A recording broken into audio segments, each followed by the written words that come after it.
దేవుని పరిశుద్ధ నామానికి స్తోత్రములు స్తుతులు కలుగును గాక. మరొక పునరుద్ధాన దినం కూడా ఆన్లైన్లో మనం ప్రభుని ఆరాధించవలసినటువంటి పరిస్థితి వచ్చింది. సిచ్యువేషన్స్కు మనం భయపడి మనం ఆరాధన నిర్లక్ష్యం చేయకుండా ఆసక్తిగా దేవుని ఆరాధించి ఆయన నామమును మహిమపరచడానికి ప్రభు అనుగ్రహిస్తున్న ప్రతి నిమిషాలు కూడా శ్రేష్టమైనటువంటిదిగా మనం భావించాల్సినటువంటి అవసరత ఉంది. ఈ సమయంలో మన తల్లు వంచి ప్రార్థన చేద్దాం. ఆ తర్వాత ఒక కీర్తన ఆలకిద్దాం. తర్వాత దేవుని వాక్యంలోనికి వెళదాం. పరిశుద్ధాత్మ దేవుడు తన కృపతో మనలని ఆదరించిన గాక. మీరును మీ కుటుంబ సభ్యులందరూ దేవుని కృప పొందాలని, మీరందరూ ఆశీర్వదింపబడాలని దేవుని అందు నేను ఆశతో ఎదురుచూచుచున్నాను. మీ అందరినీ ఈ లాక్డౌన్ ముగించినప్పుడు మందిరంలో చూడాలని ఎంతో ఆశతో కనిపెడుతున్నాను. దేవుడి దీవెనలు, దేవుని ఆశీర్వాదములు సమృద్ధిగా మీకు కలుగునుగాక. మనం తల్లు వంచుదాం, ప్రార్థన చేద్దాం. పరిశుద్ధుడైన తండ్రి, కృపామయుడైన దేవా, నీకు వందనాలు. ఈ సమయంలో మీ పాద సన్నిధిలో మా ఆర్సీసీ ఫ్యామిలీని, దూర ప్రాంతంలో నుండి వాక్యాన్ని వీక్షిస్తున్న మా ఆత్మీయ మిత్రులను మీ పాదసంలో అప్పగిస్తున్నాం. వారిలో ఎంతమంది ఇబ్బందులో ఉన్నారు, అనారోగ్యంలో ఉన్నారు తండ్రి, నీకు ఒకరికే తెలుసు. ఈ సమయంలో మేమందరం కలిసి ప్రభువా నిన్ను మహిమపరచుచున్న సందర్భంలో నీ కృపా సమాధానములు మాకు దయచేయమని, మీ దీవెనలతో మమ్మల్ని నింపమని, అద్భుతమైన కార్యములు మా జీవితంలో జరిగించమని తండ్రి, నీ సన్నిధిని మాకు అనుగ్రహించమని, ఈ దినమందు మేము చేయు ఆరాధన, మేము వినబోచున్న వాక్యము మాకు దీవెనకరంగా నీకు మహిమార్థంగా ఉండినట్లు కృప చూపమని, ప్రతి ఒక్కరిని ఆదరించి అద్భుతములు జరిగించమని యేసయ్య పవిత్ర నామమున అడిగి ప్రార్థిస్తూ ఉంటున్నాం పరమ తండ్రి, ఆమేన్. మరొకసారి ఈ ఆత్మీయ ఆరాధనలోనికి మీ అందరినీ ఆహ్వానిస్తున్నాం. కీర్తన ఆలకిద్దామండి. వెంటనే మనం దేవుని వాక్యంలోనికి వెళదాం.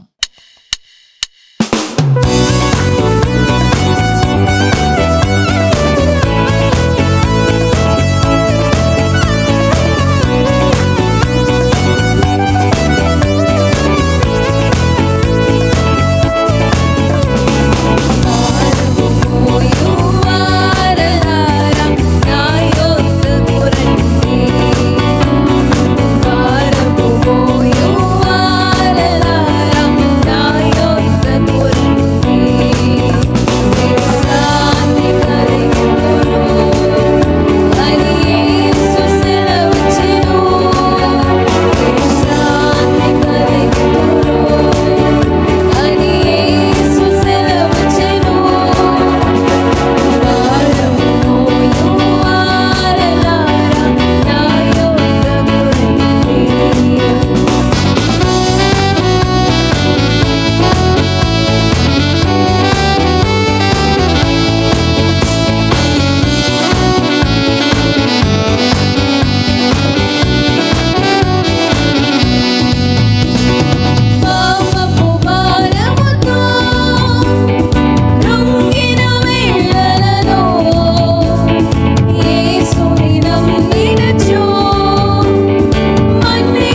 దేవునికి స్తోత్రం కలుగును గాక.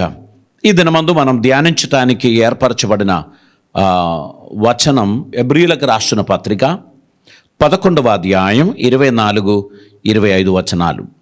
మోషే పెద్దవాడైనప్పుడు విశ్వాసమును బట్టి ఐగుప్తు ధనము కంటే క్రీస్తు విషయమైన నింద గొప్ప భాగ్యమని ఎంచుకొని అల్పకాలము పాపభోగము అనుభవించుట కంటే దేవుని ప్రజలతో శ్రమ అనుభవించుట మేలని యోచించి ఫరో కుమార్తె యొక్క కుమారుడని అనిపించుకొనుటకు ఒప్పుకొనలేదు.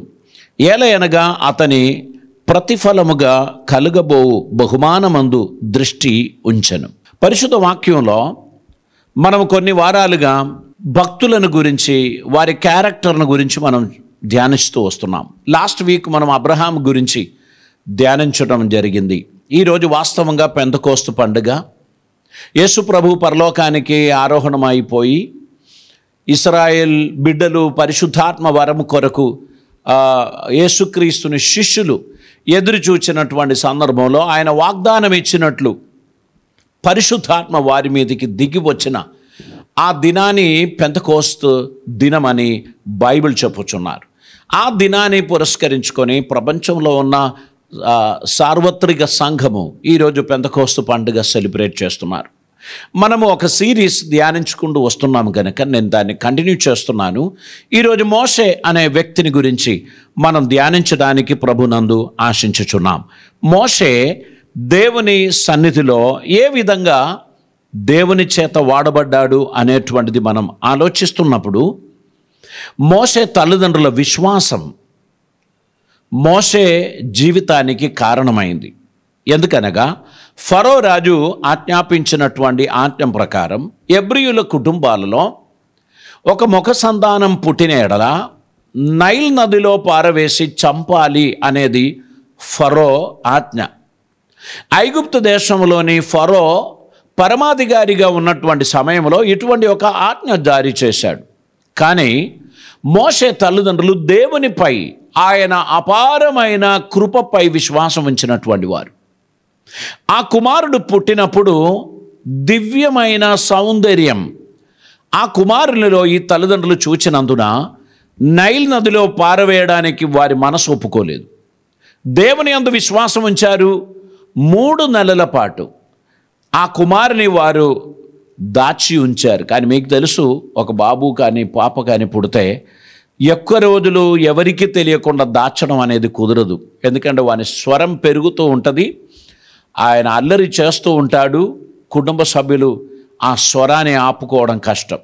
మోషే ఆ విధంగానే 3 నెలల వరకు ఆయన సౌండ్ పెరిగింది. తల్లిదండ్రులు ఇలా దాచుకోవడం కష్టమని తీసుకుపోయి నైల్ నదిలో పారవేయలేదు, కానీ ఒక పెట్టె తయారు చేసి దాని బయట కీలు పూసి ఈ శిశువును అందులో పెట్టి ఫరో కుమార్తె స్నానం చేయడానికి వచ్చుచున్న ఆ ప్రత్యేకమైన స్థలంలో ఒక చెట్టు వేరుల మధ్యలో ఈ పెట్టె పెట్టడం జరిగింది. ఫరో కుమార్తె అక్కడికి స్నానానికి వచ్చినప్పుడు తన చెలికత్తలతో చెప్పారు, అదిగో ఒక పెట్టె కనబడుతుంది, తీసుకురండి. మీకు ఈ స్టోరీ ఎంతో తెలుసు. మోషే మొత్తానికి ఫరో కుమార్తె యొక్క కుమారుడిగా పెరిగారు. 7-8 సంవత్సరాలు తల్లి పాలిచ్చి ఆ కుమారుని పెంచారు. ఆ తర్వాత ఫరో ప్యాలెస్లో మోషే పెరిగాడు. 40 సంవత్సరాల వరకు ఫరో కుమార్తె యొక్క కుమారుడు అనే పేరుతో ఆ దేశంలోని సమస్త జ్ఞానములను అభ్యసించి మోషే పెద్దవాడయ్యాడు, నైపుణ్యత కలిగిన జ్ఞానవంతుడయ్యాడు.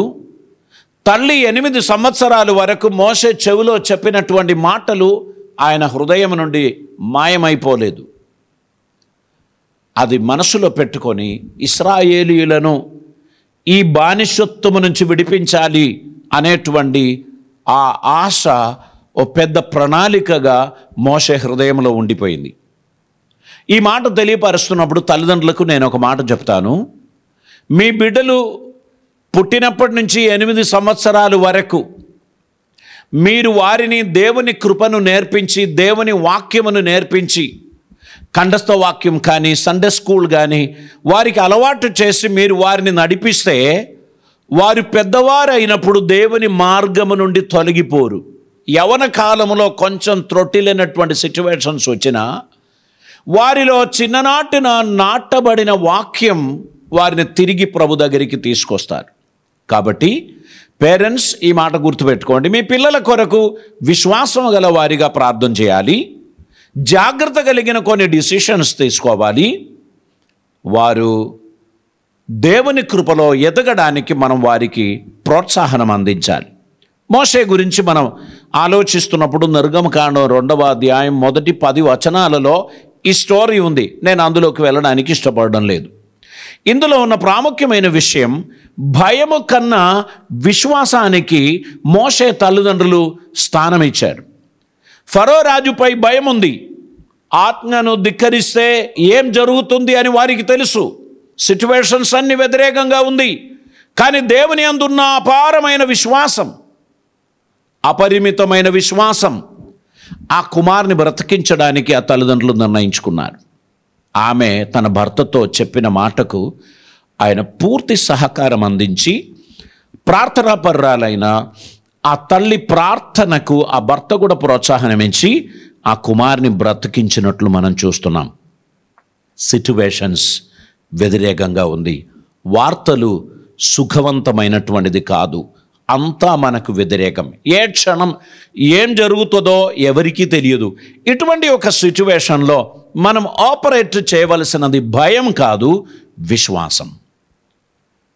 మనలో భయం ఉండినట్లయితే మన ఇమ్యూనిటీ తగ్గిపోతుంది. మనం సర్వైవ్ అవ్వడానికి ఉన్నటువంటి ఛాన్సెస్ చాలా తక్కువ. కానీ మనం విశ్వాసమును ఆపరేట్ చేసినట్లయితే లేని ధైర్యం మనలోనికి వస్తుంది, నూతనమైన బలము మనకు కలుగుతూ ఉంది. ఖచ్చితంగా లేచి నిలబడడానికి దేవుడు మనకు సహాయం చేస్తాడు. ఈ సమయంలో నేను మిమ్మల్ని ప్రోత్సహించి చెప్పుచున్నమాట, విశ్వాసమును విడిచిపెట్టకండి. ఈ పాండమిక్లో ప్రతిదినం న్యూస్ మాత్రం చూసుకుంటూ కూర్చుంటే మీ విశ్వాసం నీరుగారుతుంది. మీరు ఖచ్చితంగా భయానికి గురి అవుతారు. ఎందుకంటే అక్కడ ఇన్ని వేల మంది చనిపోయారు, ఇక్కడ ఇన్ని వేల మంది చనిపోయారు, ఇక్కడ బ్లాక్ ఫంగస్ వచ్చింది, అక్కడ వైట్ ఫంగస్ వచ్చింది. ఈ ఇన్ఫర్మేషన్స్ అన్నీ మనసులో పెట్టుకొని మీ గుండె ఫాస్ట్గా కొట్టుకోవడం మొదలవుతుంది. చిన్నగా కోల్డ్, చిన్నగా ఫీవర్ స్టార్ట్ అయితే వెంటనే మీరు అది కోవిడే అని మీరు నిరూపించి డాక్టర్ను సంప్రదించకుండా హెవీ డోస్ మెడిసిన్స్ తీసుకోవడం మొదలు పెడతారు. దీని ద్వారా ఏం జరుగుతుందో తెలుసా? మీలో కొన్ని రియాక్షన్స్, అనవసరమైన మెడిసిన్ శరీరంలోనికి పంపి మీరు భయంకరమైన వ్యాధికి గురి అవుతారు. అందుకే మీరు తొందరపడి ఒక డిసిషన్ తీసుకోకుండా మీరు నిపుణులైన వైద్యులను మీరు సంప్రదించవలసిందిగా నేను మిమ్మల్ని కోరుచున్నాను. ఆందోళన చెందకండి, ధైర్యం తెచ్చుకొని దేవుని అందున్న విశ్వాసముతో మీరు ముందుకు నడవాల్సినటువంటి అవసరత ఉంది. వాస్తవంగా దీనికి సరైనటువంటి మెడిసిన్ ఇప్పటి వరకు కూడా కనుగొనలేదు గనక డాక్టర్స్ అందరూ వారి అనుభవ జ్ఞానమును బట్టి కొన్ని ప్రయోగాలు వారు చేస్తున్నారు. అందులో కొన్ని సక్సెస్ అవుతుంది, కొన్ని విఫలమవుతుంది. మన బాడీలో ఉన్నటువంటి సిచ్యువేషన్స్ సరిగా తెలియదు గనక సిమ్టమ్స్ను బట్టి, సిచ్యువేషన్స్ను బట్టి మెడిసిన్స్ ఇస్తూ ఉంటారు. కొంతమందికి అది ప్రయోజనకరంగా ఉంటుంది, మరికొంతమందికి అది తీవ్రమైన విషాదకరమైన పరిణామములు సంభవిస్తూ ఉంటుంది. కనుక నేను ఈ సమయంలో మీకు తెలియపరుస్తున్నాను, ఆందోళన చెందకండి, విశ్వాసం కలిగి నడవడానికి ప్రయత్నం చేయండి. మిమ్మల్ని పిలిచిన దేవుడు మిమ్మల్ని విడువడు, ఎడబాయడు. ఎంతకాలం మీరు బ్రతకాలని దేవుని ప్రణాళికలో ఉందో అంతకాలం దేవుడు మమ్మల్ని కాపాడడానికి నమ్మకస్తుడు. కాబట్టి విశ్వాసం విడిచిపెట్టవద్దు. మీరు పాజిటివ్ యాటిట్యూడ్తో ప్రతి దినం కూడా మనం ముందుకు పోవాల్సినటువంటి అవసరత ఉంది. ఈ సమయంలో మోషే తల్లిదండ్రుల విశ్వాసం చాలా అద్భుతమైనటువంటిది. ఆ కుమారుడు ఏమవుతాడు? ఇశ్రాయేలీయులను ఫరో రాజుని చేతి నుంచి విడిపింపబోచున్న విమోచకుడు నా కుమారుడు అని ఆ తల్లిదండ్రులు విశ్వసించినందున 8 సంవత్సరాలు బోధన పెడుతున్న సమయములన్నిటిలో కూడా ఆ తల్లి విశ్వాసాన్ని ఆ కుమారునిలో ఇంజెక్ట్ చేశాడు. ఆ కుమారుడు పెరిగి పెద్దవాడు అయ్యాడు. ఐగుప్తులోని సమస్త విద్యలు అభ్యసించాడు, కానీ తల్లి మాటలు మాత్రం డిలీట్ చేయలేదు. అది తన హృదయంలో అలాగనే ఉండిపోయింది. అందుకే 40 సంవత్సరాలు పూర్తి అయినప్పుడు వారి శ్రమలను చూడడానికి, వారి పనులు చూడడానికి బయలుదేరి వచ్చినటువంటి మోషే ఏంటిది జరుగుతున్నది అని చూద్దామని వచ్చినప్పుడు ఒక ఐగుప్తీయుడు, ఒక ఇశ్రాయేలీయుడు కొట్లాడుచున్నటువంటి దృశ్యాన్ని చూచి ఐగుప్తీయుని ఒక పిడిగుద్దుకు చంపి ఆ అరణ్యంలో పూడ్చిపెట్టాడు. తర్వాత ఆయన ఎబ్రీయునితో చెప్పాడు, ఈ మాట ఎవరికీ చెప్పకు సుమి, నేను మీ వాడినే, నిన్ను రక్షించడానికే దేవుడు నన్ను ఫరో ఇంట్లో పెట్టారు అని ఆ వ్యక్తికి చెప్పడం జరిగింది. ఆయన ఈ వార్త వెళ్ళి అందరికీ చెప్పేశాడు. మోషే ఫరో ముందు నుంచి, ఐగుప్తు నుంచి పారిపోవాల్సినటువంటి సిచ్యువేషన్ ఆ రోజు కలిగింది. మనం పరిశుద్ధ వాక్యాన్ని చూసినట్లయితే అక్కడ జరిగిన సిచ్యువేషన్స్ని బట్టి ఆయన ఒక డిసిషన్ తీసుకోవాల్సినటువంటి అవసరత ఉంది. ఇప్పుడు తీసుకోవాల్సిన డిసిషన్, ఫరో కుమార్తె యొక్క కుమారుడు అని పిలువబడి ఐగుప్తులోని సుఖభోగములను అనుభవిద్దామా, లేదు దేవుని ప్రజలు అనుభవించుచున్న శ్రమలలో నేను కూడా పాలివానిగా ఉండడానికి, క్రీస్తు పొందబోచున్న శ్రమలు ఆయన ముందుగా విశ్వాసం ద్వారా గ్రహించాడు. ఆ తల్లి చాలా అద్భుతమైన మాటలు ఆ కుమారునికి తెలియపరిచి ఉండాలి. మనం మన పిల్లలకు ముసలమ్మ ముచ్చట్లు, పిట్ట కథలు చెప్తూ వారిని నిద్రపోనిస్తాం. కానీ మోషే తల్లి ప్రతిదినము దేవుని గూర్చిన విశ్వాసపు మాటలు తెలియపరిచినందుకు ఇవన్నీ కూడా ఆ కుమారుని హృదయంలో ఉండింది. ఇప్పుడు ఆయన తీసుకున్న నిర్ణయం గురించి ఎబ్రీయులకు రాసిన పత్రిక 11వ అధ్యాయంలో ఇలా చెప్పుచున్నారు. మోషే పెద్దవాడైనప్పుడు విశ్వాసమును బట్టి ఐగుప్తు ధనము కంటే క్రీస్తు విషయమైన నింద గొప్ప భాగ్యమని ఎంచుకున్నాడు. దేవునికి స్తోత్రం. యేసుక్రీస్తును గూర్చిన నిందను గూర్చి ఆ తల్లి ఎలా చెప్పారు, మోషే ఎలా నేర్చుకున్నాడు, తన విశ్వాసం అంత దూరం వెళ్ళింది. మనము ఇప్పటి పాండమిక్లో అయిపోతుంది అయిపోతుంది అయిపోతుంది అని చెప్పి, అయ్యో ఆయన పోయాడు, ఈయన కూడా పోయాడు, ఇక రేపు ఎవరు పోతారో అనే కలవరంతో మీరు ఉండాల్సిన అవసరం లేదు. ఉన్నంతకాలం ఉందామండి, ధైర్యంగా ముందుకు పోదామండి, విశ్వాసం కలిగిన వారిగా నడుస్తామండి. దేవుడు అనుమతించిన అంతకాలం ఆసక్తి కలిగిన వారిగా జీవించాలి. పిరికి వారిగా జీవించి మరణించటం కన్నా ధైర్యం కలిగిన వారిగా దేవుని కోసం నిలబడదాం. ఎప్పుడు మరణం వచ్చినా మనకు నిరీక్షణ ఉంది, నేను విడవబడే గుంపులో ఉండను, నేను నా పరమ తండ్రి పాద సన్నిధికి వెళ్తాను, ఆయనతో కూడా నేను సహవాసం చేయగలను అనే విశ్వాసం మనకున్నందుకు అధైర్యం మనకు రావాల్సినటువంటి అవసరత లేదు. దేవుడు మీలో ఒక్కరిని కూడా మరణానికి అప్పగించారు. విశ్వాసంతో దేవుని సన్నిధిలో ప్రార్థన చేయవలసిందిగా నేను మీకు మనవి చేస్తున్నాను. ప్రియులారా, మోషే గొప్ప విశ్వాసంతో ఒక డిసిషన్ తీసుకున్నాడు. ఫరో కుమార్తె యొక్క కుమారుడు అని పిలువబడడం అది గొప్ప విషయం కాదు అని ఆయన గుర్తించి, ఆయన దేవునితో లేక దేవుని ప్రజలతో శ్రమ నొందడానికి తన్ను తానుగా సమర్పించినట్లు మనం చూస్తున్నాం. అనేక రకాలైన శ్రమలు తన ముందు ఉండబోచున్నది అని గ్రహించి ఎక్కడికి వెళ్ళుచున్నాడో తెలియక పరిగెడుతూ ఆయన మిద్యానిలోనికి ఆయన వెళ్ళిపోయాడు. అక్కడ వెళ్ళి ఆయన ఇత్రో అను ఒక వ్యక్తి దగ్గర చేరి అక్కడ ఆయన 40 సంవత్సరాలు దాటాడు అనేటువంటిది మనం చూస్తున్నాం. ఆ ఈజిప్టులో ఉన్న మోషే దేవుని యందు ఉంచిన విశ్వాసం గురించి 26వ వచనంలో ఏమంటున్నాడు, అల్పకాలం పాపభోగము అనుభవించుట కంటే దేవుని ప్రజలతో శ్రమ అనుభవించుట మేలని యోచించి ఫరో కుమార్తె యొక్క కుమారుడు అనిపించుకొనుటకు ఒప్పుకొనలేదు. ఏలయనగా అతడు ప్రతిఫలముగా కలుగబోవు బహుమానమందు దృష్టి ఉంచను. ఈ శ్రమలు కొద్ది రోజులు మాత్రమే, కలుగబోచున్న దేవుని బహుమానం అది గొప్పది, శాశ్వతమైనది అని మోషే గ్రహించాడు. మనం ఈ దినాలలో కంటికి కనబడే పరిస్థితులను బట్టి ఆందోళన చెంది భయపడి మనము బెదిరిపోవాల్సినటువంటి అవసరం లేదు. నిన్ను పిలిచిన దేవుడు నీ జీవితంలో అద్భుతమైన కార్యాలు చేస్తాడు. ఆయన నిన్ను విడువడు, ఎడబాయడు. నీకు ఆయన తోడై ఉండి అద్భుతమైన కార్యాలు చేస్తాడు. నీవు నమ్మదగిన దేవుని సేవించడానికి పిలువబడినటువంటి వ్యక్తివైతే అధైర్యపడవద్దు. నీవు దూరదృష్ట్యా దేవుడు నీ భవిష్యత్తులో ఏమేమి చేయబోచున్నారో దాన్ని విశ్వసించాల్సినటువంటి అవసరం ఉంది. నేను చాలాసార్లు చెప్పిన మాట మరలా చెప్తున్నాను. మనం వాడుచున్నటువంటి ఈ స్పెక్స్, ఈ కన్నద్దాలు, దీనికి 2 లెన్స్ ఉన్నాయి.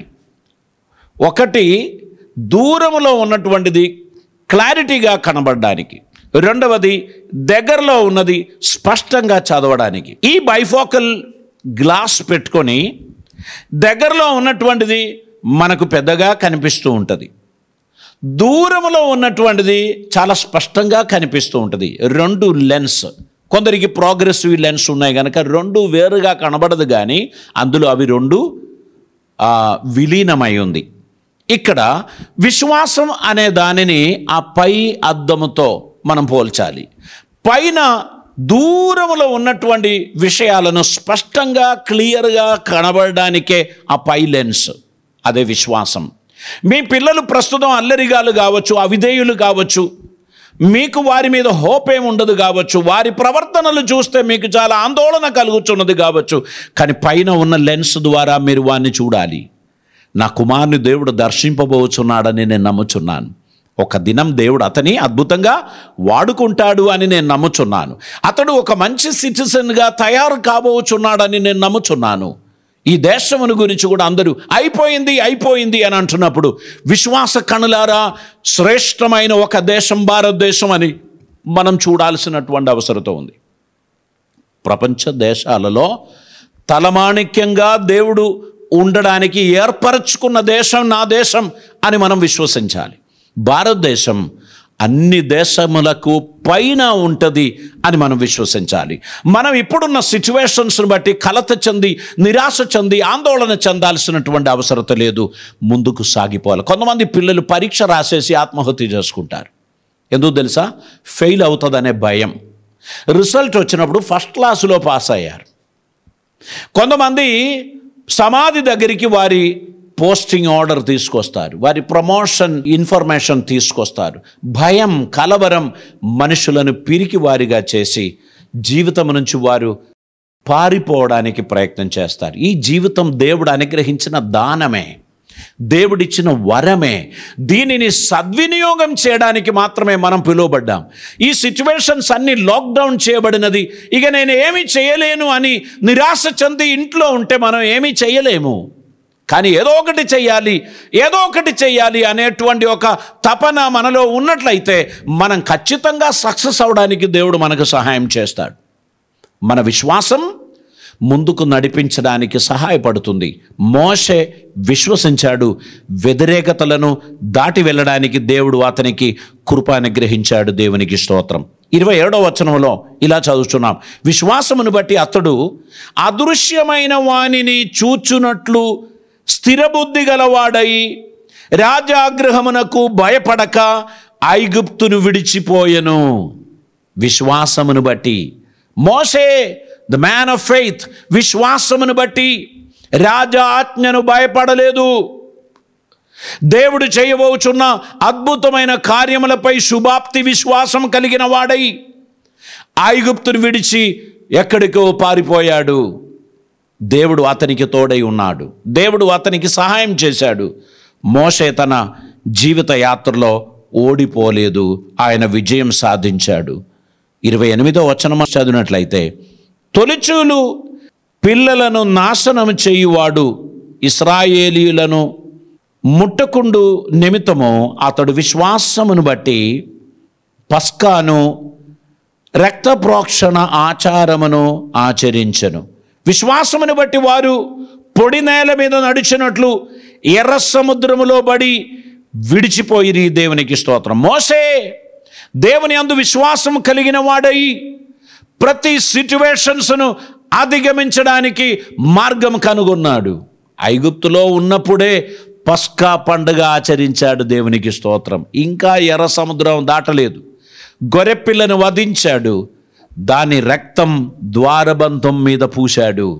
సంహారదూత రాత్రి వేళలో సంచరించుకుంటూ వచ్చినప్పుడు ఏ ఇంటి తలుపుల మీద రక్తం కనబడినదో ఆ ఇంటిని విడిచిపెట్టి వెళ్ళిపోయారు అని మనం చూస్తున్నాం. తెగులు వచ్చుచున్నప్పుడు అది కేవలం ఐగుప్తీయులకు మాత్రమే సంభవించినది. ఒక్క హెబ్రీయుని ఇంటిలో కూడా తెగులు రాలేదు అనేటువంటి విషయాన్ని మీరు గుర్తుపెట్టుకోవాలి. 10 తెగులు ఐగుప్తును వెంటాడినప్పుడు, రాజగృహం మొదలుకొని కూలి పని చేసే వాని గుడిసె వరకు కూడా తెగులు వారిని వెంటాడినప్పుడు, గొర్రెపిల్ల రక్తం పూసిన, పస్కా ఆచరించిన ఏ ఒక్క హెబ్రీయుని ఇంటికి కూడా తెగులు రాలేదు అనే విషయం గుర్తుపెట్టుకోండి. దేవుని యందున్న విశ్వాసం నీ హృదయంలో ఎంత స్ట్రాంగ్గా ఉందో అంత అద్భుతంగా దేవుడు నిన్ను బ్రతికిస్తాడు. అధైర్యంతో నువ్వు వణికిపోతే ఎక్కడి నుంచి వచ్చినది ఒట్టిగానే వచ్చేస్తాడు. కానీ నువ్వు ధైర్యం కలిగి నిలబడితే నీ మీదికి వచ్చిన దాన్ని దేవుడు మళ్ళిస్తాడు. దేవునికి స్తోత్రం. అద్భుతంగా దేవుడు నీ జీవితంలో ఆశ్చర్యమైన కార్యాలు చేస్తాడు. ఆయన నీకు క్షేమం అనుగ్రహిస్తాడు. ఆయన నిన్ను వర్ధిల్ల చేస్తాడు. ఈ గొర్రెపిల్లను గురించి నిర్గమకాండం 12వ అధ్యాయం దాని 12 నుంచి 48 వరకు ఉన్నటువంటి వచనాలలో ఇశ్రాయేలీయులు పస్కా పండుగ ఆచరించడానికి ఒక గొర్రెపిల్లను ప్రతి ఇంటి వారు కోసి దాని రక్తము ద్వారబంధం మీద పూయాలని దేవుడు చెప్పినటువంటి మాట మనం చూస్తూ ఉన్నాం. దేవునికి స్తోత్రం.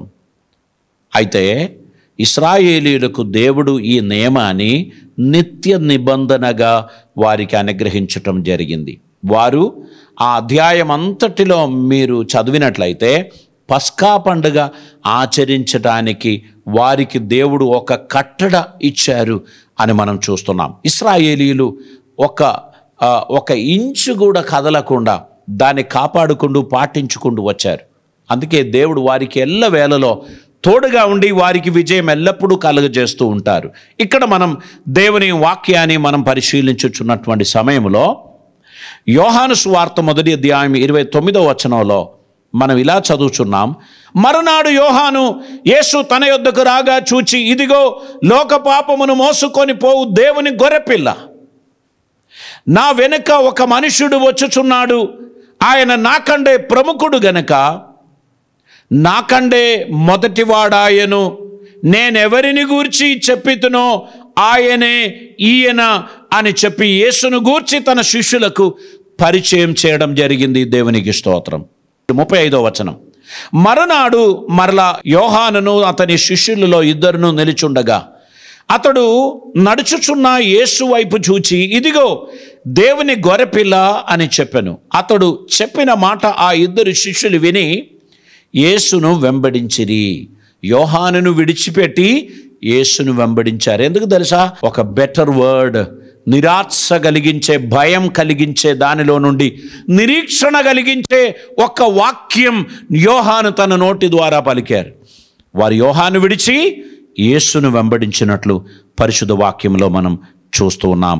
యేసు లోక పాపమును మోసుకొని పోవుచున్న దేవుని గొర్రెపిల్ల అని పరిశుద్ధ వాక్యం జ్ఞాపకం చేస్తున్నారు. 1 పేతురు గ్రంథం 1వ అధ్యాయం 18వ వచనం మనం చదివినట్లయితే, పితృపారంపర్యమైన మీ వ్యర్థ ప్రవర్తనను విడిచిపెట్టినట్లుగా వెండి బంగారములు లాంటి అక్షయమగు వస్తువు చేత మీరు విమోచింపబడలేదు కానీ అమూల్యమైన రక్తము చేత, అనగా నిర్దోషియును నిష్కళంకమును అను గొర్రెపిల్ల వంటి క్రీస్తు రక్తము చేత విమోచింపబడితిరని మీరు ఎరుగుదురు కదా. దేవునికి స్తోత్రం. ఇక్కడ అంటున్నారు, వెండి బంగారం లాంటి క్షయమగు వస్తువు చేత వేరు విడిపింపబడలేదు.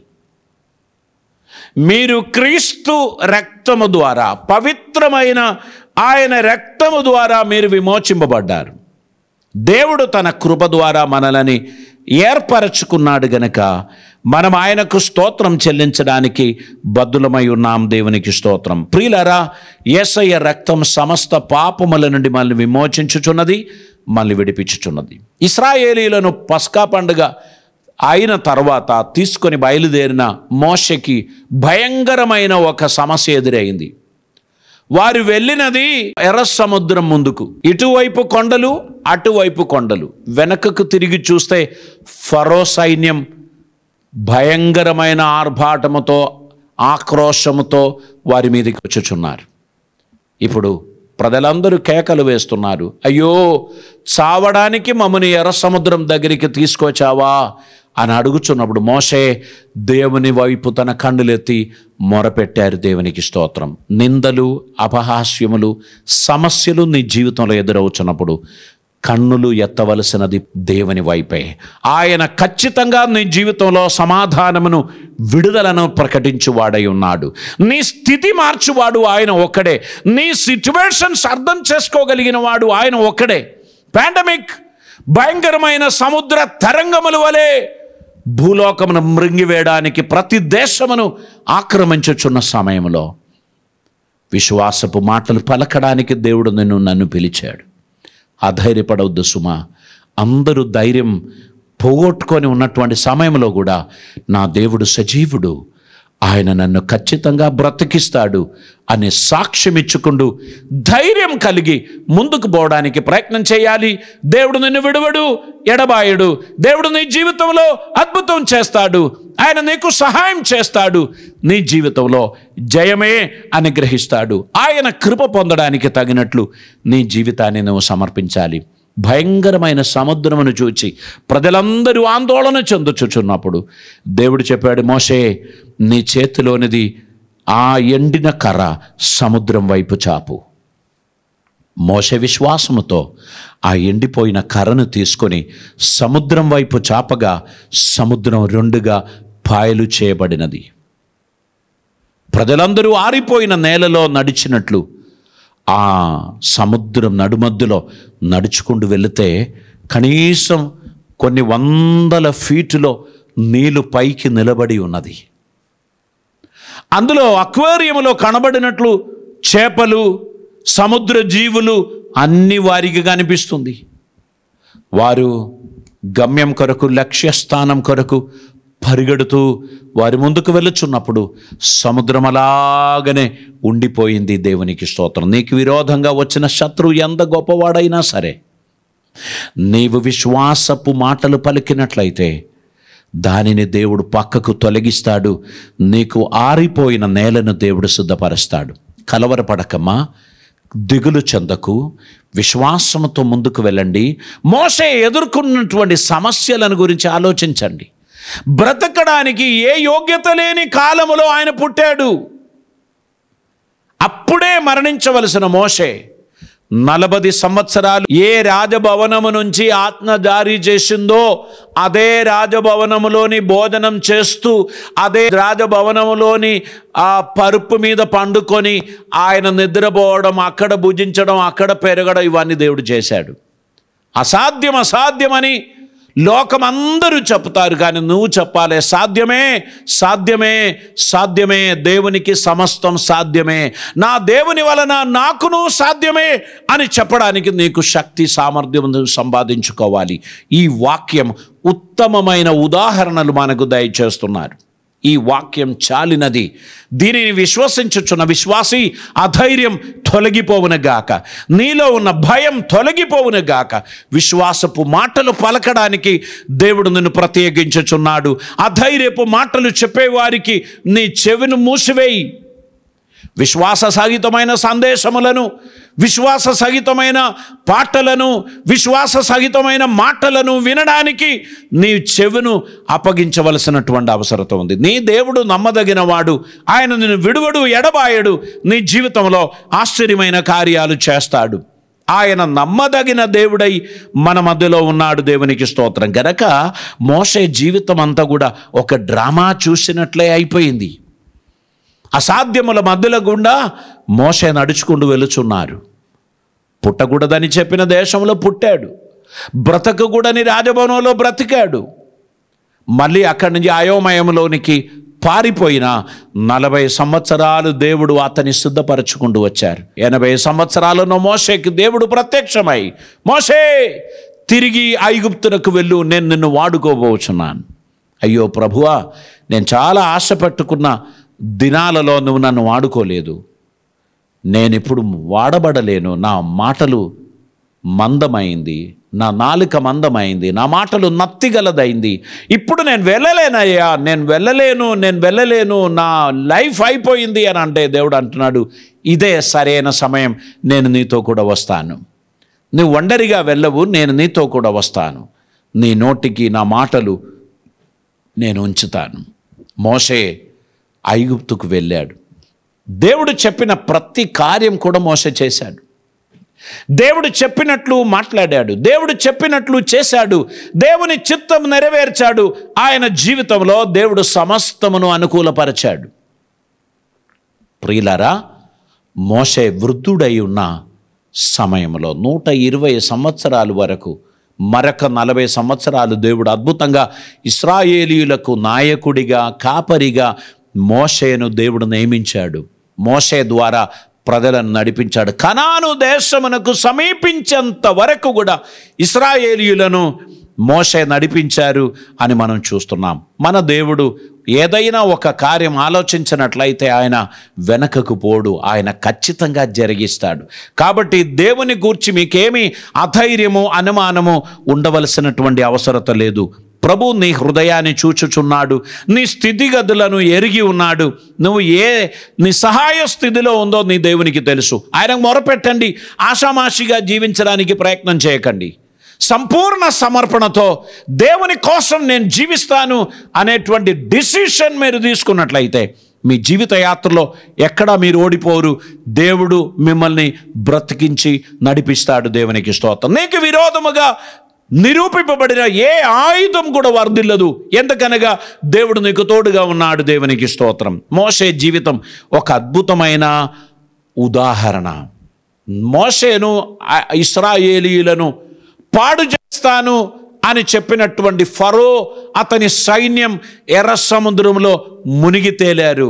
వారందరూ మరణం అయిపోయారు. నీ గురించి సవాలు వేసిన వారు, నీకు హెచ్చరికలు ఇచ్చిన వారు, నిన్ను భయపెట్టించిన వారిని చూచి నువ్వు భయాందోళన చెందాల్సిన అవసరం లేదు. నీ దేవుడు నీ ప్రాణదుర్గం.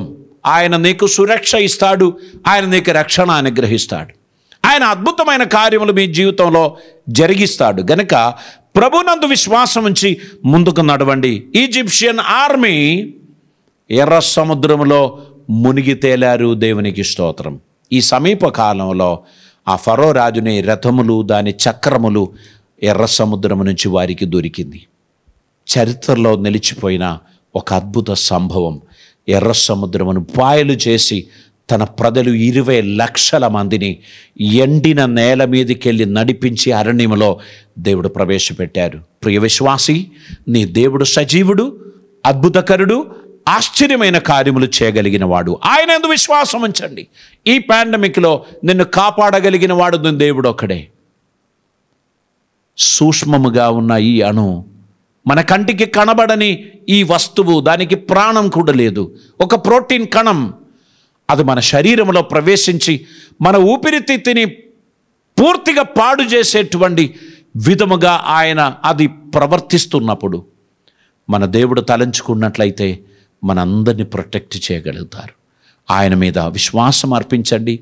మన గవర్నమెంట్ మనకిచ్చిన ఆదేశములను పాటించండి. మన నిపుణులైన వైద్యులు మనకిచ్చిన మెడిసిన్స్ వాడండి.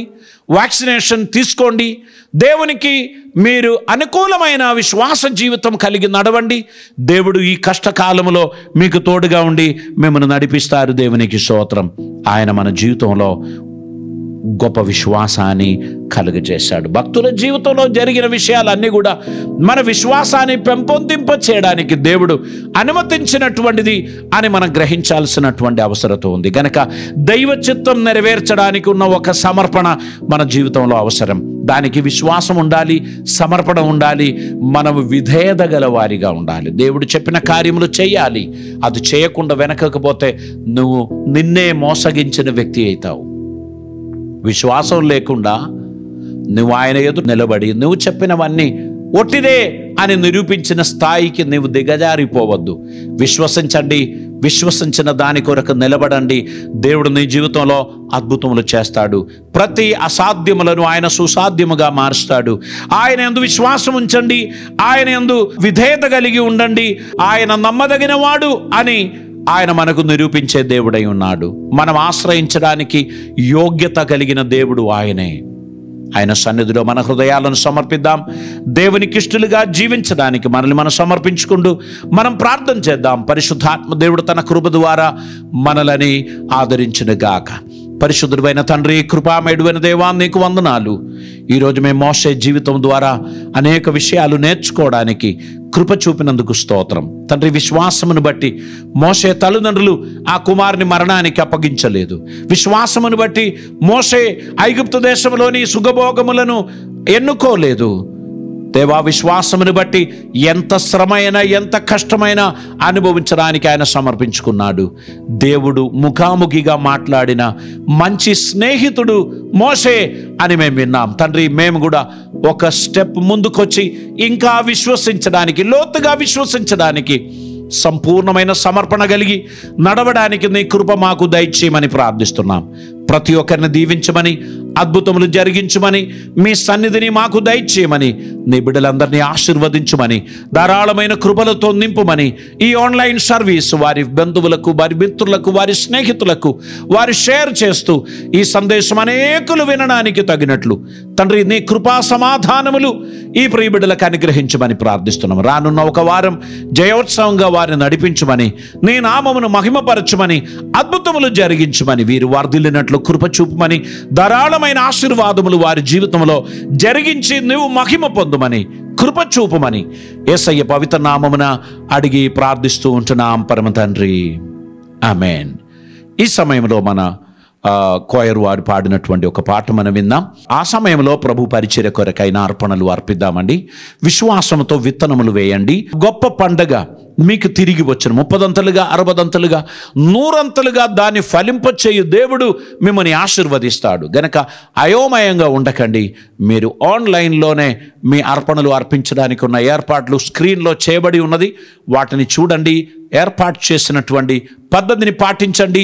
దేవుడు ప్రత్యేకమైన కృపతో మిమ్మల్ని ఆశీర్వదించిన గాక. ఈ దినమందు వినిన వాక్యం మీ జీవితంలో దీవెనగా ఉండినట్లు ప్రభు మీ జీవితంలో అద్భుతం జరిగించిన గాక. ప్రత్యేకంగా అర్పణలు అర్పించి ప్రభువును మహిమపరుద్దాం. దేవుడు మనల్ని దీవించిన గాక.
దేవునికి స్తోత్రం కలిగిన గాక. అర్పణల కొరకు ప్రార్థించే ముందు ఈ వారంలో బర్త్డే, వెడ్డింగ్ యానివర్సరీస్ సెలబ్రేట్ చేసే వారి వివరాలు మీకు తెలియపరచడానికి ఆశిస్తున్నాను. 23వ తారీఖు ఈరోజు రేణికుంట్ల పుష్పమ్మ తన బర్త్డే సెలబ్రేట్ చేస్తున్నారు. దేవుని కృప దేవుడు ఆ ప్రియ సహోదరికి తోడుగా ఉంచును గాక. పొడిశెట్టి వాణి శోభన ఈరోజు తన బర్త్డే సెలబ్రేట్ చేస్తున్నారు. మీ ఇరువురికి రివైవల్ క్రిస్టియన్ సెంటర్ నుండి హ్యాపీ బర్త్డే విషెస్ తెలియపరుస్తున్నాం. దేవుడు మిమ్మల్ని ఆశీర్వదించిన గాక. అది మాత్రమే కాదు, 24వ తారీఖు కంచనపల్లి హరినాథ్ తన బర్త్డే సెలబ్రేట్ చేస్తున్నారు. 24వ తారీఖు బోడ రోహిత్ రాజ్ తన బర్త్డే సెలబ్రేట్ చేస్తున్నారు. 24వ తారీఖు పగిడిపల్లి రేయాన్ష్ తన బర్త్డే సెలబ్రేట్ చేస్తున్నారు. 25వ తారీఖు అంకేశ్వరపు వీరస్వామి తన బర్త్డే సెలబ్రేట్ చేస్తున్నారు. 26వ తారీఖు విజయ్ తన బర్త్డే సెలబ్రేట్ చేస్తున్నారు. 26వ తారీఖు పెరుమండ్ల జెస్సీ తన బర్త్డే సెలబ్రేట్ చేస్తున్నారు. 26వ తారీఖు గూడేటి అఖిల్ తన బర్త్డే సెలబ్రేట్ చేస్తున్నారు. మరియు గబ్బేట చందు 27వ తారీఖు తన బర్త్డే సెలబ్రేట్ చేస్తున్నారు. కలకోటి ప్రవీణ 28వ తారీఖు, సంగీ సాత్విక 28వ తారీఖు, జరిపోతు సాయి దినేష్ 28వ తారీఖు, మరియు ఆర్ మెర్సీ 26వ తారీఖు బర్త్డే సెలబ్రేట్ చేస్తున్నారు. మీ అందరికీ కూడా అడ్వాన్స్గా హ్యాపీ బర్త్డే తెలియపరుస్తున్నాను. అదేవిధంగా ఈ వారంలో 23వ తారీఖు అనగా ఈరోజు అంకేశ్వరపు వీరస్వామి మరియు పద్మావతి వారి యొక్క వెడ్డింగ్ యానివర్సరీ సెలబ్రేట్ చేస్తున్నారు. బర్త్డే మరియు వారి వెడ్డింగ్ యానివర్సరీ కూడా ఈరోజే జరుగుతుంది. ఆ కుటుంబానికి హ్యాపీ యానివర్సరీ తెలియపరుస్తున్నాను. అదేవిధంగా మరిపట్ల గిరిధర్ మరియు కవిత వారు ఈరోజు వారి యొక్క వెడ్డింగ్ యానివర్సరీ సెలబ్రేట్ చేస్తున్నారు. 24వ తారీఖు సుధీర్ కుమార్ సింగారపు అండ్ మోనిక వారి వెడ్డింగ్ యానివర్సరీ సెలబ్రేట్ చేస్తున్నారు. మరియు మంచు సుప్రియ భీమరావు గెజల వారు 24వ తారీఖు వారి వెడ్డింగ్ యానివర్సరీ సెలబ్రేట్ చేస్తున్నారు. అదేవిధంగా రేణుగుంట్ల బాబురావు అండ్ పుష్పమ్మ 25వ తారీఖు వారి వెడ్డింగ్ యానివర్సరీ సెలబ్రేట్ చేస్తున్నారు. పోలూరు సూరజ్ సభాపతి అండ్ శ్రీలక్ష్మి 26వ తారీఖు వారి వెడ్డింగ్ యానివర్సరీ సెలబ్రేట్ చేస్తున్నారు. మరియు రాకేష్ కుమార్ అండ్ శ్రీజ 28వ తారీఖు వారి వెడ్డింగ్ యానివర్సరీ సెలబ్రేట్ చేస్తున్నారు. దేవుడు ఆ బిడ్డల కుటుంబ జీవితంలో నిలబెట్టిన గాక, వారికి దేవుడు ఆశీర్వాదమును కలుగచేయను గాక. ఈ వారంలో బర్త్డే సెలబ్రేట్ చేస్తున్నటువంటి వారికి, అదేవిధంగా వెడ్డింగ్ యానివర్సరీ సెలబ్రేట్ చేస్తున్న వారికి శుభములు పలుకుచున్నాను. దేవుడు మమ్మల్ని దీవించిన గాక.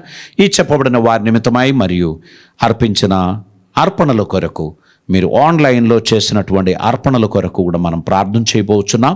అందరూ కూడా ప్రార్థనలో ఏకీభవించండి. పరిశుద్ధుడైన తండ్రి, మేము నీకు వందనాలు తెలియపరుస్తున్నాం. యేసు నామమున మరొక పునరుద్ధాన దినం కూడా నిన్ను ఆరాధించడానికి కృప చూపినందుకు స్తోత్రం తండ్రి. ప్రత్యేకంగా ఈ దినమందు నీ సన్నిధానంలో అర్పణలు అర్పించిన ప్రియులందరి కొరకు మేము ప్రార్థన చేస్తున్నాం. పేరు పేరుగా వారందరినీ దీవించమని, మీ నామాన్ని మహిమపరచమని ప్రార్థిస్తున్నాం తండ్రి. ప్రత్యేకంగా ఈరోజు బర్త్డే సెలబ్రేట్ చేస్తున్న పుష్పమ్మ రేణుకుండ కొరకు, పొడిశెట్టి వాణి శోభన కొరకు నీకు వందనాలు. ఆ బిడ్డలు ఈరోజు వారి బర్త్డే సెలబ్రేట్ చేస్తున్నారు. అదేవిధంగా రేణుకుండ్ల బాబురావు అండ్ పుష్పమ్మ వారి వెడ్డింగ్ యానివర్సరీ కూడా ఈరోజు సెలబ్రేట్ చేస్తున్నారు. వారికి సహాయం చేయమని ప్రార్థిస్తున్నాం తండ్రి. కంచనపల్లి హరినాథ్ మరియు బోడ రోహిత్ రాజ్ మరియు పైడిపల్లి రేయాన్ష్, అంగేశ్వరపు వీరస్వామి, బూతల విజయ్, పెరుమండ్ల జెసి, గూడేటి అఖిల్, గబ్బేట చందు, కలకోటి ప్రవీణ, సంగీ సాత్విక, జరిపోతు సాయి దినేష్, ఆర్ మెర్సీ ఈ బిడ్డలందరూ కూడా ఈ వారంలో వారి బర్త్డే సెలబ్రేట్ చేస్తున్నందుకు వారికి మీ కృపా సమాధానములు అనుగ్రహించమని ప్రార్థిస్తున్నాం. ప్రత్యేకంగా తండ్రి ఈరోజు వివాహ వార్షికోత్సవం సెలబ్రేట్ చేస్తున్న అంకేశ్వరపు వీరస్వామి అండ్ పద్మావతి కొరకు ప్రార్థన చేస్తున్నాం. కృప అనుగ్రహించండి. అదేవిధంగా మరిపట్ల గిరిధర్ మరియు కవిత కొరకు ప్రార్థన చేస్తున్నాం. నీ కృప వారికి అనుగ్రహించండి. సింగారపు సుధీర్ కుమార్ కొరకు, మోనిక కొరకు ప్రార్థన చేస్తున్నాం. మరియు గజ్జల భీమరావు కొరకు, మంచు సుప్రియ కొరకు ప్రార్థన చేస్తున్నాం. రేణుకుండ్ల బాబురావు కొరకు, పుష్ప కొరకు ప్రార్థన చేస్తున్నాం. పోలూరు సూరజ్ సభాపతి కొరకు, శ్రీలక్ష్మి కొరకు ప్రార్థన చేస్తున్నాం. రాకేష్ కొరకు, శ్రీజ కొరకు ప్రార్థన చేస్తున్నాం. మీ బిడ్డల జీవితంలో అద్భుతమైన కార్యములు జరిగించమని ప్రతి ఒక్కరిని ఆశీర్వదించమని ప్రార్థిస్తున్నాం. ఆన్లైన్లో నీ బిడ్డలు అర్పించిన అర్పణల కొరకు, అర్పింపపోచున్న అర్పణల కొరకు కూడా ప్రార్థన చేస్తున్నాం. వారందరిని దీవించమని, ఈ వారమంతా జయం అనుగ్రహించమని, వచ్చే పునరుద్ధాన దినమందు సజీవులుగా నిన్ను ఆరాధించే ధన్యత ప్రతి ఒక్కరికి దయచేయమని, కృపలతో నింపమని, అద్భుతములు జరిగించమని, అర్పించిన అర్పణలు 30దంతలుగా 60దంతలుగా 100అంతలుగా ఫలించినట్లు కృప చూపమని, ఈ వారమంతా నీ కాపుదల దయచేయమని యేసయ్య పవిత్ర నామమున అడిగి ప్రార్థిస్తూ ఉంటున్నాం పరమ తండ్రి. ఆమెన్. పరమ తండ్రి అయిన దేవుని ప్రేమయు, ప్రియకుమారుడైన యేసుక్రీస్తు వారి కృపయు, పరిశుద్ధాత్మ దేవుని అన్యోన్య సహవాసము సమాధానము మనతోనూ ప్రార్థించిన ప్రతి అంశములతోనూ ఇప్పుడు ఎల్లప్పుడూ ప్రభువచ్చు పర్యంతం సదాకాలము తోడై ఉండును గాక. ఆమెన్. ఆమెన్. దేవుడు మీ అందరిని దీవించిన గాక. ఈ సందేశములు, ఈ ఆరాధన మీ ఆత్మీయ జీవితంలో ప్రయోజనకరమైంది అని అనుకున్నట్లయితే ఖచ్చితంగా కమెంట్ బాక్స్లో మీ కమెంట్స్ వేయండి. మీ ప్రార్థనా విషయాలు తెలియపరచండి. మీరు ఫస్ట్ టైం ఈ సర్వీస్ చూసినట్లయితే, లేక మీరు ఇప్పుడు వరకు ఈ ఛానల్ సబ్స్క్రైబ్ చేయకుండా ఉంటే మీరు సబ్స్క్రైబ్ చేయండి, బెల్ బటన్ ప్రెస్ చేయండి. అందులో ఆప్షన్ దగ్గర ఆల్ అనేటువంటి ఆప్షన్ ప్రెస్ చేయండి. మీ ఫ్రెండ్స్కు ఈ సందేశాలు షేర్ చేయండి. ఈ పరిచర్యలో పాలిభాగస్తులుగా మీరు ఉండండి. ప్రభు మిమ్మల్ని ప్రేరేపించే కొలది మాతో మీరు పార్ట్నర్స్గా ఉండాలని ఆహ్వానిస్తున్నాం. ధారాళమైన దీవెనలతో దేవుడు మన అందరినీ దీవించి నడిపించిన గాక. God bless you.